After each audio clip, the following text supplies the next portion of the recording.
The most terrifying last words in history. The last words a person speaks are usually nothing memorable. A name, a prayer, a whisper. But sometimes, in the seconds before death, someone says a sentence so cold or so unhinged that it outlives them by centuries. 3 of those sentences are about to ruin your night. They come from men who know exactly what is coming for them and choose their words on purpose. Giles Corey. It's September 1692, and the village of Salem in colonial Massachusetts has lost its mind. 8 months earlier, 2 little girls in the local minister's house start having fits, screaming, contorting, claiming invisible women are sticking pins in them. The doctor can't find anything wrong, so he reaches for the only diagnosis that makes sense to a Puritan in 1692: witchcraft. What follows is the kind of mass paranoia that hits a community when religion, boredom, and unresolved property disputes all collide at once. By summer, more than 150 people are accused. Neighbors turn on neighbors over old land grudges and decades-old slights. 20 have already been hanged. The jail is so packed that prisoners are chained in groups, women and men together, sleeping on damp stone. Into this mess walks Giles Corey. He's 81 years old, tall, broad in the shoulders, even at his age, a farmer who has worked the same fields for half a century. His third wife, Martha, has already been arrested for witchcraft. He has tried to defend her. That alone is enough to put a target on his back. Within weeks, Corey is named too. The accusers, the same teenage girls whose performances have been running the show all year, claim he visits them at night as a specter and crushes them in their beds. Now, here's where the story gets cruel in a way you have to slow down to understand. In English common law of the time, a defendant has to enter a plea before a trial can begin. Guilty or not guilty. Without that plea, the court can't move forward. If Corey pleads not guilty, he goes to trial. In Salem in 1692, going to trial means hanging. Nobody beats these charges. Spectral evidence is enough. The judges believe the girls. Worse, a conviction means the state seizes everything you own. Corey has land, livestock, a working farm. If he's convicted, his sons and sons-in-law lose every inch of it. If he pleads guilty, same outcome. Hanged, estate seized. But if he refuses to enter any plea at all, refuses to even acknowledge the court's authority over him, the law has one option left, an old English procedure called peine forte et dure. Strong and harsh punishment. They press a confession out of you. Literally. Corey understands the trade. If he stays silent, he dies. But the property stays with his family. So on September 17, the sheriff and his men march Corey to a field next to the Salem jail. They strip him naked. They lay a heavy oak board across his chest, and then they start placing stones on it. A stone. Then another. Then another. Every few minutes, the sheriff leans down and asks for a plea. Corey says nothing. More stones get added. The pressure on his ribs is grinding. His breath is coming in shallow, stuttering pulls because the weight is collapsing his lungs into a smaller and smaller space. His tongue swells and pushes out of his mouth. The sheriff, in a moment recorded by witnesses, takes the tip of his cane and pushes Corey's tongue back in. Hours pass. The sun moves. More stones. The crowd is watching. Some are praying. Some are crying. Some want to see how long this old man can take it. Corey is going purple. His eyes are bulging. Capillaries in his face are popping. Witnesses say his ribs crack audibly under the weight. The sheriff asks one more time. Plead. Just plead. Anything. Make this stop.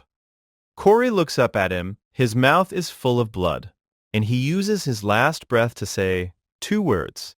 More weight. Not a prayer. Not the name of his wife. A command. Stack on more. They do. He dies under the next load.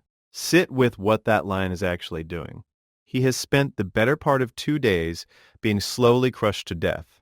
The whole point of the torture is to make him give the court something, anything that it wants. Submission, acknowledgement, a flinch. By saying more weight, he denies them all of it. He tells them their cruelty is not big enough to break him, and he wants to prove it. He is also, in a quieter way, protecting his family. Because he never enters a plea, the estate doesn't get seized. His sons-in-law inherit. His refusal to play the game costs him his life and saves their futures. 3 days later, his wife Martha is hanged. He died under stone, but never under their control. The next man didn't resist death. He made a joke out of it. James French. It's the night of August 10th, 1966, and the Oklahoma State Penitentiary in McAlester is quiet in the way prisons get quiet right before something irreversible happens. In a holding cell, a 30-year-old man named James Donald French is being walked through the last paperwork of his life. He's about to be the only person executed in the United States that entire year. The country has effectively paused capital punishment while the courts argue about whether it's legal. French stands alone. He's getting the chair. French is not somebody you'd expect to draw the attention of history. He's a small, wiry man from a poor background. As a teenager, he has already been in and out of trouble. In 1958, he picks up a hitchhiker on a stretch of Oklahoma highway and shoots him for almost no reason at all. Court documents call it wanton, calculated murder. He goes to prison with a life sentence. But James French doesn't want a life sentence. He wants to die. So in 1961, while serving that sentence, he strangles his cellmate, a man named Eddie Lee Shelton, by tying a strip of cloth around his neck and pulling. He does this for one specific reason. He knows the only way to get a death penalty in Oklahoma is to commit a murder while already serving a life sentence. He has, in the most literal sense, killed a man in order to be killed himself. He admits all of it at trial. He sits on death row for 5 years afterward. Lawyers try to get him off. He fights them. He wants the chair. He spends those years writing letters joking about his own execution. By the time the night of August 10 arrives, French has been giving interviews. Reporters have come from across the state to watch. He's gotten attention before. He likes it. He's a chronic performer. Guards describe him as a man who needs to be looked at, who plays to whoever is in the room, who treats his own murder trial like a long bit. Now the bit is ending. He's led from his cell down the corridor to the chamber. The walk is short. The lights are bright. Reporters and witnesses are seated behind a glass panel. Some of them are smoking. Some are taking notes. The air smells like floor polish and old electrical wiring. The chair sits in the middle of the room, and the temperature in there feels like it drops a little when he steps in. Straps come down over his arms. The leather across his chest is tightened. A wet sponge is pressed against his shaved scalp to conduct the current cleanly. They place the cap. This is the part of the procedure where almost everybody, no matter how tough they've talked, has a moment. Some go silent, some cry, some pray, some say the name of a person they love. The witnesses lean forward. The reporters click their pens. The warden asks if he has any final words. French turns his head, as much as he can with the cap on. He looks straight at the row of journalists, and he says, "How's this for your headline? French fries." Then they throw the switch. You have to sit with that line, read it again. The method is electrocution. He is about to be cooked alive by 2,300 volts in a chair built for that exact purpose. His last act on earth is to write the headline for the journalists watching him die. He even gets the pun. French. French fries. It's the perfect example of a man so cynical, so allergic to taking anything seriously that he does not have the emotional architecture to be afraid in any normal way. He has been performing his entire life. There is no one underneath the performance to feel scared, so the performance keeps going right up to the last second. Some of the psychologists who study his case afterward argue that French's whole life, including the murders, is a long act of trying to get someone to look at him. The first crime is a way to get attention. The death sentence is a way to extend it. The final words are the punchline he has been building toward for years. Newspapers the next morning run the line on their front pages. He gets his headline. The punchline outlives him by 60 years.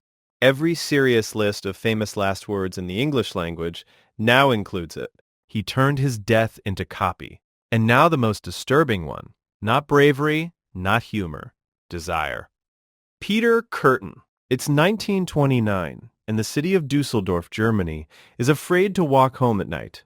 Over the course of about a year, somebody has been killing people in the streets and parks of the city. Children, young women, the occasional man. The methods change: hammers, scissors, a pair of knives, Knives are the favorite. The killer slashes throats and stabs torsos, and then, in some cases, drinks the blood from the wounds. He leaves the bodies in places where they will be found quickly, almost like he is showing the city what he is doing. Newspapers start using a name for him, the Vampire of Dusseldorf. The killings are frenzied and they are frequent. By 1930, the police have over 900 false confessions from people trying to take credit, claim insurance money, or just get attention. The actual killer walks past investigators on the street. They have no idea. His name is Peter Kurtman. He is 47. He lives with his wife, who has no clue what he is. He has a job. He's polite to his neighbors. By day, he is so unremarkable that detectives later describe him as the most boring-looking man they ever interrogate. By night, his life is a nightmare he loves. Kurtman grows up in a household that, to put it plainly, breaks him before he is old enough to read. His father is a violent alcoholic who beats his mother, his siblings, and him. By age 9, Kurtman is setting fires and torturing animals. By his teens, he is committing arson because in his own later confession, the screaming of fire engines and the panic of crowds give him sexual pleasure. The violence and the arousal fuse in him so early that he cannot separate them. By the time he reaches Dusseldorf as an adult, he has been managing this fantasy for decades. Now he has escalated. The arson becomes assault, the assault becomes murder. And murder, for him, is the only thing left that still produces the feeling. The police catch him almost by accident. In May 1930, he attacks a young woman named Maria Budlik. She survives. He, bizarrely, walks her home afterward and tells her his address, apparently convinced she won't be able to find her way back. She does. She tells the police. They knock on his door. He confesses to everything, not just the Dusseldorf killings, but a backlog of attacks going back decades. By the time he is done talking, the count is at least 9 murders and dozens of attempted ones, and historians later believe the real number is higher. The trial is a national event. Germany is in the late Weimar period. The country is fragmenting politically, and here is this small, clean-shaven man on the stand, calmly describing how the screams of dying women excited him. He is sentenced to die 9 times over, once for each murder. The execution is set for July 2nd, 1931. The method is the guillotine. In the early morning of that day, in the courtyard of Klingelputz prison in Cologne, Kurtman is led from his cell. He is wearing a dark suit. He has eaten a final meal of Wiener Schnitzel, fried potatoes, and white wine, and asked for seconds. By every account, he is calm, not nervous, not resigned, calm in a way the guards find unsettling. The blade is up. The block is waiting. A priest is offering last rites. The small group of officials who have to be there are standing in a half circle. The morning is cool. There is birdsong from somewhere outside the wall. Kurtman stops walking for a second.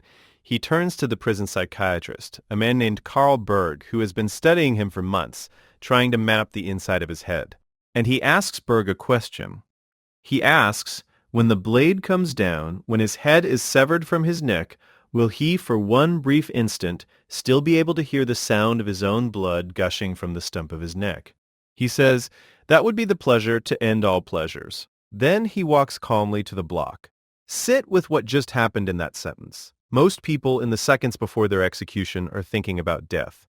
Kurtman is thinking about a sensation. He is curious whether his own murder will produce, for him, the same ecstatic experience that murdering other people produced. He is hoping, in the last conscious thought he will ever have, to be aroused by his own decapitation. That is not bravery. It is not nihilism. It is not even normal psychopathy. It is a mind so completely fused with its own pathology that even the moment of its own destruction becomes another opportunity to feel the thing it has always wanted to feel. The horror is not that he isn't afraid. The horror is what he is, instead of afraid.